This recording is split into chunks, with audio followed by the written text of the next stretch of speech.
Hello friend, welcome my YouTube channel. तो आज हम जानते हैं प्राचीन इतिहास की विषय सूची, यानी प्राचीन भारत का इतिहास। हम उसमें क्या क्या पढ़ने वाले हैं। तो आइए चलते हैं, हम पढ़ते हैं विषय सूची, इंट्रोडक्शन या सिलेबस। प्राचीन भारत का इतिहास तो जानते हैं हम इसमें क्या क्या पढ़ते हैं। नंबर 1 हम पढ़ेंगे प्राग ऐतिहासिक काल, ताम्रपाषाण काल के बारे में। फिर हम पढ़ते हैं हड़प्पा काल, हड़प्पा काल में कांस्य युगीन सभ्यता के बारे में। फिर हम पढ़ते हैं वैदिक काल, वैदिक काल में हम लोग क्या पढ़ते हैं, ऋग्वैदिक काल, उत्तर वैदिक काल।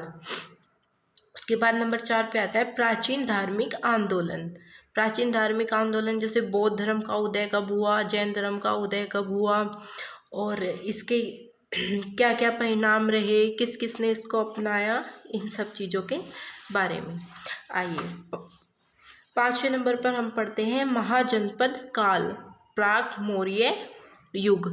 प्राग मतलब प्राथमिक जो मौर्य युग था, स्टार्टिंग का, शुरुआत का, वो 16 महाजनपदों का उदय। महाजनपद कैसे महाजनपद बने और उसमें हम मगध ही क्यों पढ़ते हैं, अन्य क्यों नहीं पढ़ते, इनके बारे में हम सब जानेंगे। प्राचीन भारत में विदेशी आक्रमण, जो प्राचीन भारत में विदेशी के जो आक्रमण हुए, सिकंदर आया, ये इन सब के बारे में। फिर 7वें नंबर पर हम पढ़ते हैं मौर्य साम्राज्य, सिकंदर का आक्रमण। 9th नंबर पे हम पढ़ते हैं चंद्रगुप्त मौर्य। और 10वें नंबर पर हम पढ़ते हैं बिंदुसार। फिर पढ़ेंगे हम अशोक के बारे में, उसके बाद सुंग वंश, कण्व वंश, सातवाहन वंश, कलिंग, वाकाटक वंश के बारे में। चलते हैं आगे।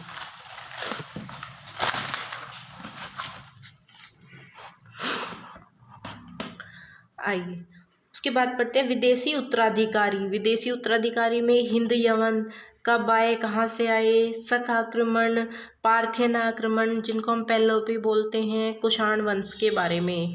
विदेशी उत्तराधिकारी में हम सब इन सब के बारे में पढ़ेंगे। उसके बाद आता है गुप्त काल। गुप्त काल में चंद्रगुप्त प्रथम के बारे में, समुद्रगुप्त प्रथम, चंद्रगुप्त द्वितीय, कुमारगुप्त प्रथम, स्कंदगुप्त। हुनों का जो आक्रमण हुआ था वो इसी काल में हुआ था। इन सब के बारे में हम गुप्त काल में पढ़ेंगे। उसके बाद हम पढ़ेंगे गुप्त काल का प्रशासन। उसके बाद हम पढ़ते हैं गुप्तोत्तर काल, पूर्व मध्यकाल। जो गुप्त काल का पूर्व मध्यकाल होता है हम उसको पढ़ते हैं हर्षवर्धन काल या वर्धन वंश। उसके बाद फिर हम पढ़ते हैं राष्ट्रकूट, गुर्जर प्रतिहार वंश, पाल वंश। उसके बाद कन्नौज का गढ़वाल वंश, दिल्ली का चौहान वंश, चंदेल वंश, परमार वंश, चालुक्य वंश, सेन वंश। फिर हम पढ़ते हैं दक्षिण भारत के राजवंश, वातापीय, बादामी, पल्लव, चालुक्य, पांड्य, चोल। और यहाँ हमारी एंशियंट हिस्ट्री यानी कि प्राचीन भारत का इतिहास खत्म हो जाता है। इसके बाद हम पढ़ते हैं मिडाइवल हिस्ट्री। धन्यवाद।